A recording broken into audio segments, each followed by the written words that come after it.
Come and listen to my story of a knife named Zancudo. It helped me in the kitchen with a batch of menudo. If you watched the first time it was in a video, you'll see that I said that those scales have gotta go. Now, thanks to some new ones that I got the other day, I bet that this knife is on my belt and here to stay. My other EDC is an IZULA, so I guess I'll get to use it only every other day. If you were holding off on buying and not certain what to do, I bet with some new scales that this knife is right for you. Thank you. Thank you very much. I'll be here all week. Try the veal.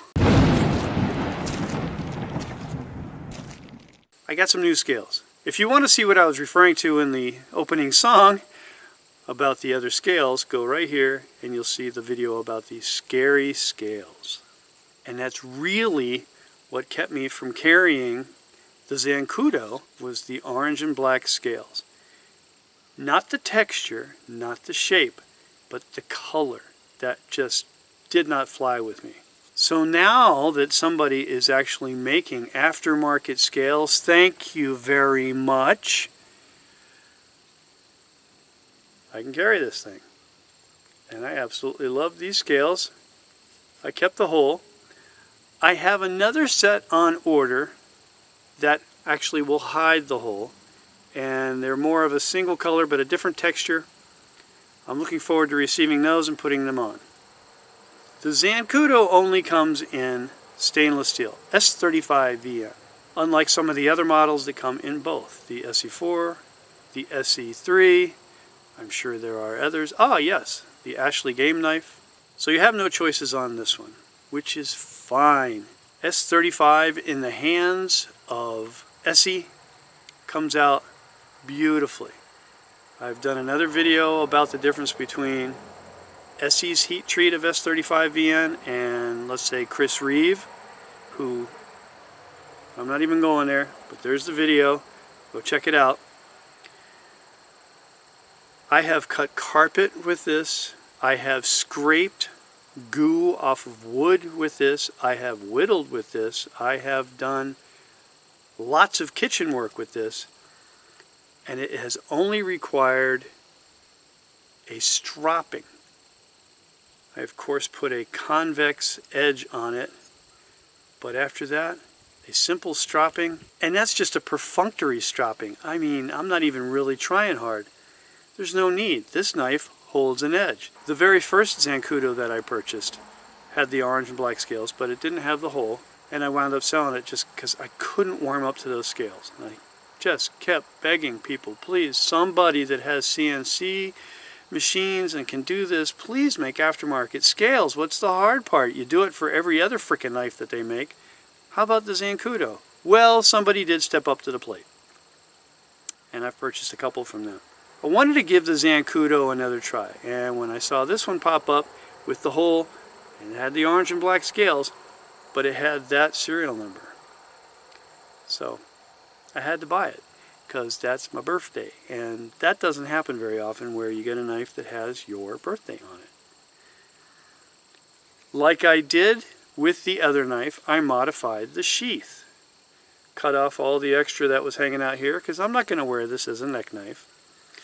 And then lengthened that slot substantially so that even with the factory scales, it goes in, it's retained, and comes out.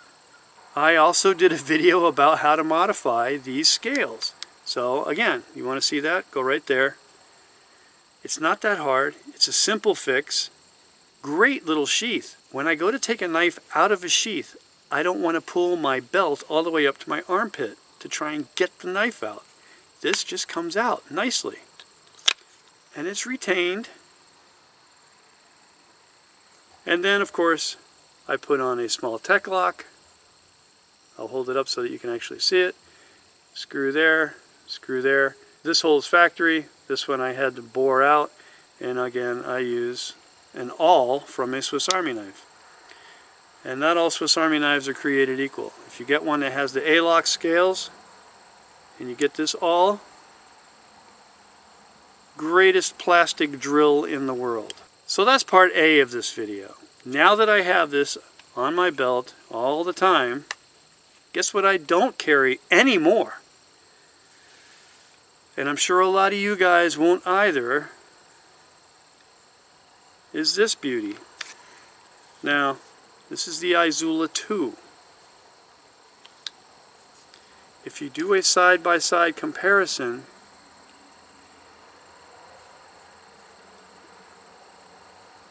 there isn't a whole hell of a lot of difference between these two knives. Now I'm sure you can argue amongst yourselves in the comments all the differences. Yeah, that makes sense. Stainless, heat treated properly. Carbon steel, of course heat treated properly, but it rusts. So depending on where you live, you know, that's a factor. You might want to weigh in. But I don't carry this anymore. And then it hit me. You know, there's the stainless Izula. Guess what you're never going to see? Stainless Izula 2. Here it is, baby. This is the stainless Izula 2, also called Zancudo. There's no point in making a stainless Izula 2. And here's my original Izula with my special scales. And this is my last plug. You want to see about those scales? Go to that video. Okay, I lied. You want to see about that sheath and all the other sheaths that I made? Go to that video. Obviously, I like the Izula. I carry it constantly up until these scales came along, and I'm looking forward to the new scales. They should be here sometime next week, I hope. If you're not afraid to modify things, you can't go wrong with the Izula 2, the Izula, or the Zancudo. If you have been on the fence, hemming and hawing about whether or not to get the Zancudo, don't let the handle scale color be the thing that keeps you from buying it. That's done. You can buy aftermarket ones. Well worth it. Well worth the money spent. And you could probably sell the orange and black ones on eBay to somebody who wants to have a spare pair of handles. That happens all the time. So don't worry about it. I highly recommend the knife. You really can't go wrong with it. And you're going to find that it's something that once it's affixed to your belt, it's going to stay there. As always, thank you very much for watching. I do appreciate it. And I will see you after I get some voice lessons.